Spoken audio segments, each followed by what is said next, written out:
ডিএনএর গঠন সম্পর্কে জানব। ডিএনএ হলো ডিএনএ দ্বিসূত্র।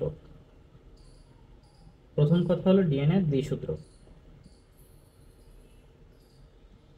দেখো এখানে ডিএনএ চিত্রটা দেওয়া আছে, এখানে এই একটা সূত্র এবং এই একটা সূত্র, অর্থাৎ ডিএনএ দ্বিসূত্র। ডিএনএ এর এই যে দুইটা স্ট্র্যান্ড আছে না, এই দুইটা স্ট্র্যান্ড সবসময় এটার সাথে এইটার সমান দূরত্ব বজায় রাখে, অর্থাৎ পরস্পর সমান্তরাল। সূত্রক দুটি পরস্পর সমান্তরাল।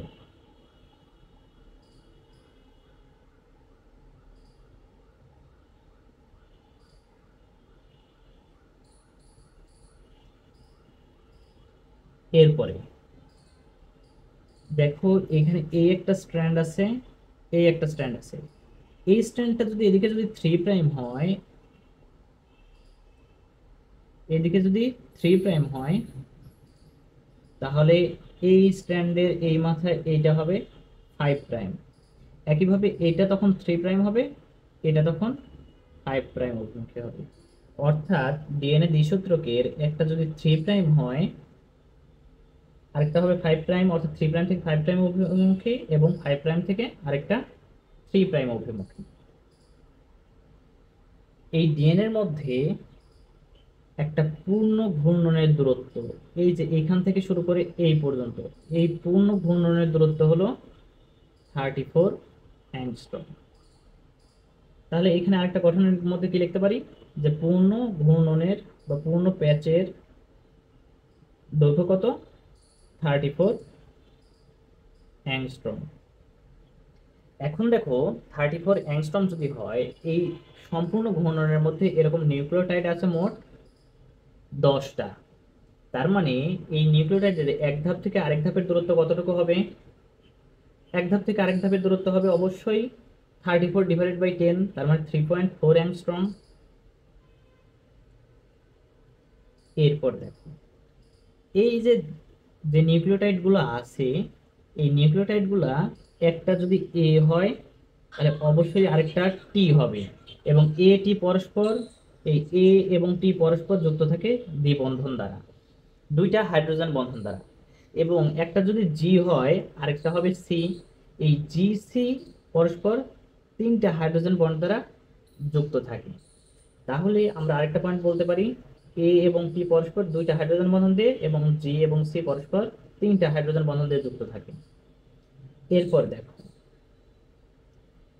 এ এবং টি যেহেতু যুক্ত আছে, তার মানে অবশ্যই অবশ্যই এ এর সমসংখ্যক টি থাকবে এবং জি এর সমসংখ্যক সি থাকবে।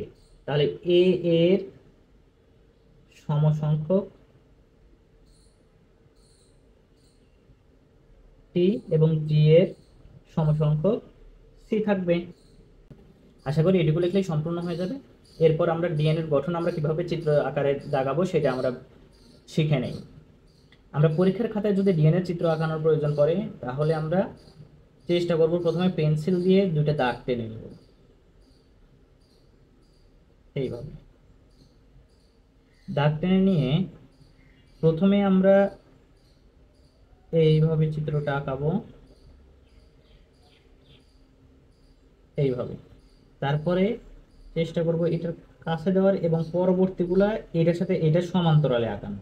এই যে সমান্তরালে দিয়ে দিলাম, এই যে সমান্তরালে নিয়ে গেলাম, এই যে সমান্তরালে দিয়ে দিলাম, এইভাবে।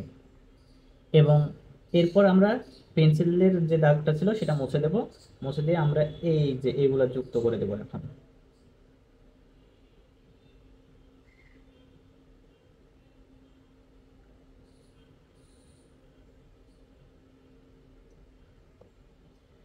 আচ্ছা, যদি ডিএনএ এর যত রাসায়নিক বন্ধন আছে সেগুলো সহ দেখাতে বলে, তাহলে আমরা কি করব, তাহলে আমাদের সর্বপ্রথম কাজ হলো প্রথমে আগে এরকম একটা দিয়ে নেবে।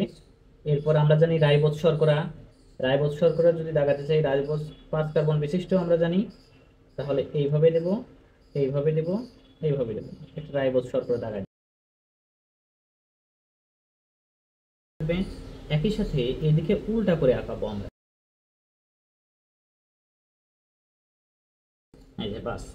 এখানে যদি এ দেই, এখানে দেব টি ডাবল বন্ধন, এখানে যদি জি দেই, এইখানে সি দেব, ট্রিপল বন্ধন, আবার এ